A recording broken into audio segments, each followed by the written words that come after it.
Tagore school बावड़ी की online class में आप सभी का फिर से स्वागत है।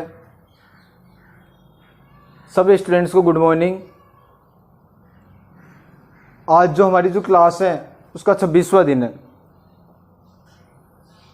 कल हमने जो अध्ययन किया था, यानी कहने मतलब जो हमारी जो पीछे की जो क्लास है उसमें हमने अध्ययन किया था प्रतिजन व प्रतिरक्षी के बारे में कि प्रतिजन क्या होता है और प्रतिरक्षी क्या होती है। प्रतिजन की हम बात करें, प्रतिजन कोई भी बाहरी पदार्थ या रोगाणु हो सकता है जो हमारे शरीर के अंदर प्रवेश करता है, और प्रवेश करने के पश्चात वो किसको प्रेरित करता है? बी लिम्फोसाइट कोशिका को, और उसके द्वारा किसका निर्माण होता है? फिर प्रतिरक्षी का निर्माण होता है।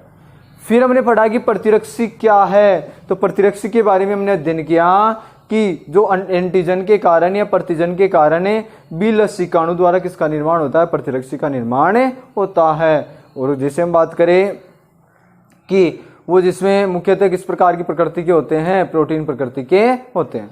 ठीक है। अब देखो जैसे हम बात करें उसमें कि हमने पढ़ा कि जो प्रतिरक्षी है उसमें जैसे संगठन की हम बात करते हैं, उसके बाद में उनमें संगठन के जैसे मान लो प्रोटीन हो सकता है, पॉलीसेकेराइड हो सकता है, न्यूक्लिक अम्ल है, लिपिड है, ये सब उसके रासायनिक संगठन हो सकते हैं। मैंने कल पीछे की जो क्लास है उसमें हमने ये पढ़ा था कि जो न्यूक्लिक अम्ल है वो कितने प्रकार के होते हैं? कितने प्रकार के होते हैं? 2 प्रकार के होते हैं। एक तो कौन सा पढ़ा था? डीएनए, और एक कौन सा पढ़ा था? आरएनए। डीएनए व आरएनए ये 2 क्या होते हैं? न्यूक्लिक अम्ल होते हैं। डीएनए का पूरा नाम जो बताया था वो क्या होता है? डीऑक्सीराइबोन्यूक्लिक अम्ल। क्या होता है? डीऑक्सीराइबोन्यूक्लिक अम्ल। और वो क्या होता है? एक आनुवांशिक पदार्थ होता है। क्या होता है? आनुवांशिक पदार्थ। ठीक है। दूसरा ने पढ़ा था आरएनए। आरएनए की यदि हम बात करें, आरएनए का पूरा नाम क्या होता है? राइबोन्यूक्लिक अम्ल। राइबोन्यूक्लिक अम्ल, और वो मुख्यतः आनुवांशिक पदार्थ नहीं होता है बल्कि प्रोटीन संश्लेषण का कार्य करता है, इसलिए हम इसे राइबोसोम होता है उसे प्रोटीन फैक्ट्री बोल सकते हैं। ठीक है। लेकिन कुछ पादप वायरस होते हैं, कुछ जीवाणु होते हैं, उनमें आरएनए क्या होता है? आनुवांशिक पदार्थ का कार्य करता है। ठीक है। अब देखो जैसे हम इसके बाद में कल जो हमने पढ़ा है कि जो एंटीजन के बारे में थोड़ा सा पढ़ लिया, एंटीबॉडी के बारे में भी हमने पढ़ लिया। उसके बाद में पढ़ेंगे कि शरीर में प्रविष्ट होने के पश्चात, जैसे मान लो शरीर में प्रविष्ट होता है, सबसे पहले शरीर में जैसे प्रवेश होता है तो प्रवेश करने के पश्चात या प्रवेश करने से पहले यदि हम बात करें, ठीक है ना, एंटीजन को किससे लड़ने की आवश्यकता होगी? एंटीजन है उसके सामने क्या आएगा? सबसे पहले स्वाभाविक प्रतिरक्षी से सामना होगा उसका। कहने का मतलब है जैसे एंटीजन हमारे शरीर में प्रवेश करने की कोशिश करेगा, उस स्थिति में सबसे पहले उसका सामना किससे होगा? स्वाभाविक प्रतिरक्षा से होगा। स्वाभाविक प्रतिरक्षा कौन सी होती है? भौतिक अवरोधक के रूप में, जैसे त्वचा है, नासिका में हमने पढ़ा था। ठीक है ना। जैसे मान लो श्लेष्मिक पदार्थ है, जो श्लेष्मिक उपकला है। ठीक है। फिर भौतिक यदि अवरोधक ना आए तो कौन से अवरोधक आ सकते हैं? रासायनिक अवरोधक आ सकते हैं। उसमें हमने पढ़ा था जैसे लार है, अश्रु है, ठीक है ना, आमाशय में अम्लीय माध्यम होना है, योनि है उसका भी अम्लीय वातावरण होना है, ये सब क्या हो गए? रासायनिक अवरोधक हो गए। या फिर कोशिका अवरोधक से भी सामना हो सकता है, जैसे उसमें बताया था कि बक्सकाणु कोशिका थी, न्यूट्रोफिल है, मोनोसाइट है, ठीक है ना, ये क्या होती है? मैक्रोफेज है, ये बक्सकाणु प्रकार की कोशिकाएं होती है। तो पहले सबसे पहले स्वाभाविक जो प्रतिरक्षा विधि है या स्वाभाविक जो प्रतिरक्षा है उससे प्रतिजन का सामना होता है। स्वाभाविक प्रतिरक्षा को दूसरी कौन सी प्रतिरक्षा बोल सकते हैं? कौन सी बोला जाता है? प्राकृतिक। कौन सी? प्राकृतिक। और प्राकृतिक के अतिरिक्त और कौन सी बोल सकते हैं? एक और बताया था कि प्राकृतिक जो प्रतिरक्षा है या स्वाभाविक जो प्रतिरक्षा है उसके अतिरिक्त उसे कौन सी प्रतिरक्षा कहा जा सकता है? सामान्य प्रतिरक्षा कहा जा सकता है। सामान्य प्रतिरक्षा क्यों कहा जा सकता है? क्योंकि ये सभी प्रतिजन के विरुद्ध समान रूप से कार्य करती है। ये जो प्रतिरक्षा है सभी प्रकार के जो प्रतिजन है उसके विरुद्ध समान रूप से कार्य करती है। ठीक है ना।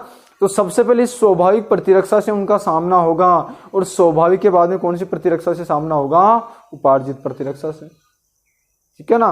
जैसे हम बात करें स्वाभाविक है, उसके बाद में जैसे विशिष्ट जो प्रतिरक्षा विधि थी वो कौन सी थी? उपार्जित थी, उससे उसका क्या होगा? सामना होगा।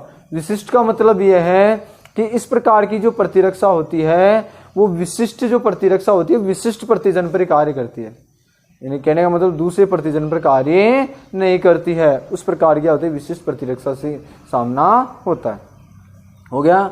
कि जैसे एंटीजन प्रविष्ट करेगा तो प्रविष्ट करने से पहले उसे किससे सामना करना पड़ेगा, स्वाभाविक प्रतिरक्षा से, और उसके बाद में विशिष्ट प्रतिरक्षा से उसका क्या होगा, सामना होगा। तो ये तो हो गया थोड़ा सा इसके बारे में, दोबारा बताएंगे आपको एक बार मैं ऐसे बता देता हूँ, ठीक है ना।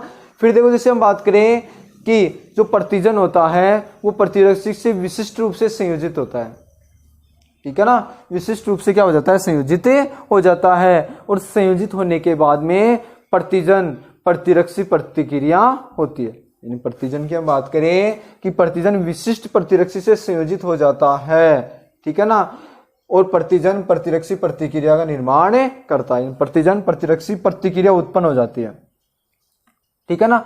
फिर हम बात करें कि प्रोटीन के अलावा जो अन्य रासायनिक पदार्थ है वो प्रतिरक्षी के साथ क्रिया तो कर जाते हैं। प्रोटीन के अलावा अन्य रासायनिक पदार्थ है वो प्रतिरक्षी के साथ क्रिया तो कर जाते हैं, लेकिन इसमें जो प्रतिरक्षी निर्माण में अधिक सक्रिय नहीं होते हैं, लेकिन प्रतिजन निर्माण में ज्यादा योगदान नहीं होता है, ठीक है।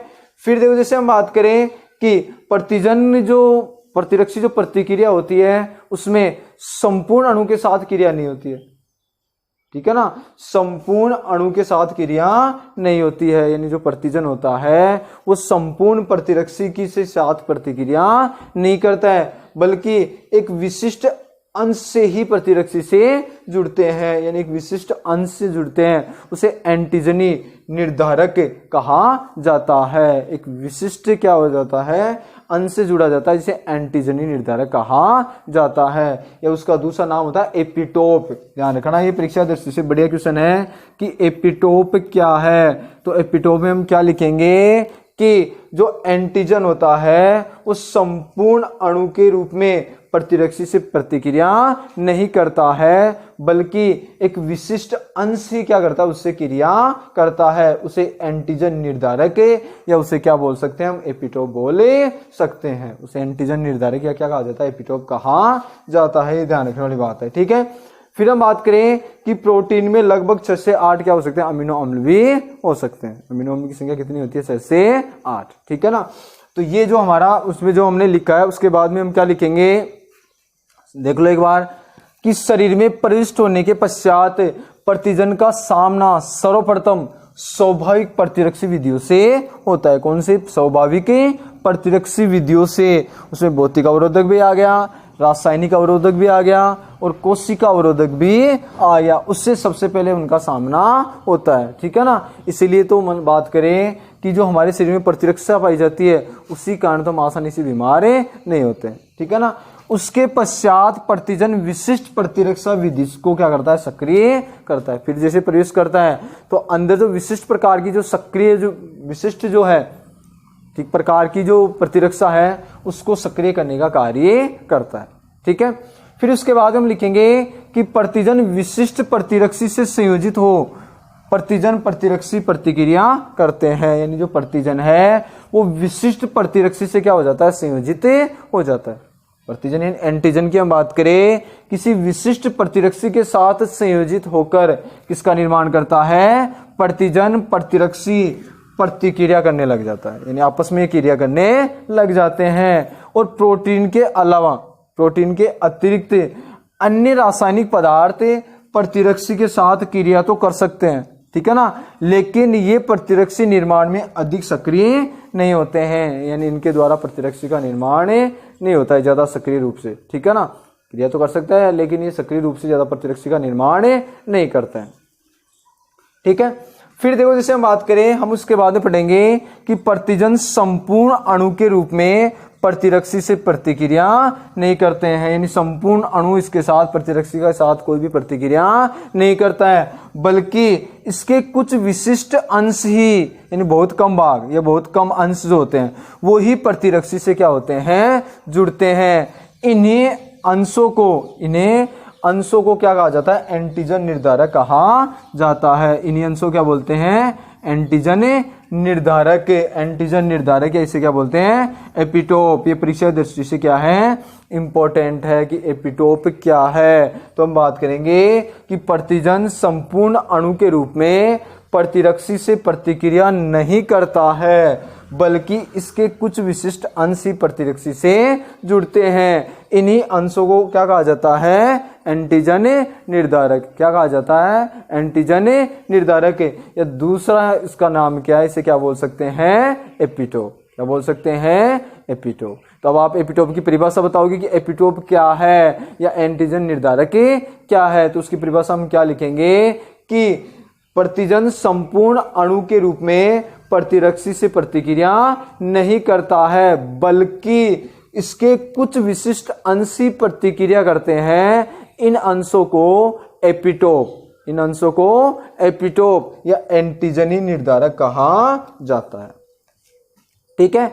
फिर इसके बाद में बात करेंगे कि प्रोटीन में लगभग 6 से 8 अमीनो अम्लों की एक श्रृंखला एंटीजनी निर्धारक के रूप में कार्य करती है। प्रोटीन में लगभग कितनी होती है? 6 से 8 अमीनो अम्लों की क्या होती है? एक श्रृंखला होती है। ठीक है ना। यदि हम बात करें प्रोटीन की छोटी छोटी इकाई की, तो प्रोटीन की छोटी छोटी इकाई क्या होती है? अमीनो अम्ल होती है। और अमीनो अम्ल होते हैं, उनसे मिलकर किसका निर्माण होता है? प्रोटीन का निर्माण होता है। किसका निर्माण होता है? प्रोटीन का निर्माण होता है। ठीक है ना। और जो प्रोटीन का निर्माण होता है, फिर उसके बाद में बात करें कि एक प्रोटीन में कई एंटीजनी निर्धारक हो सकते हैं। एंटीजनी निर्धारक का मतलब है एपिटोप, और एपिटोप का मतलब है कि एंटीजन का वह अंश जो किसके साथ संयोजित हो जाए? प्रतिरक्षी के साथ संयोजित हो जाए, वो क्या कहलाता है? एपिटोप कहलाता है। तो बात यही है कि प्रतिजन संपूर्ण अणु के रूप में प्रतिरक्षी से प्रतिक्रिया नहीं करता है, बल्कि इसके कुछ विशिष्ट अंश ही प्रतिरक्षी से क्या होते हैं? जुड़ते हैं। इन्हीं अंशों को क्या कहा जाता है? एंटीजन निर्धारक या एपिटोप। ठीक है ना। ये परीक्षा दृष्टि से इंपॉर्टेंट है। इसके बाद में इसको सही प्रकार से उतार लो। ठीक है ना। और उतारने बाद में इसको याद कर लेना।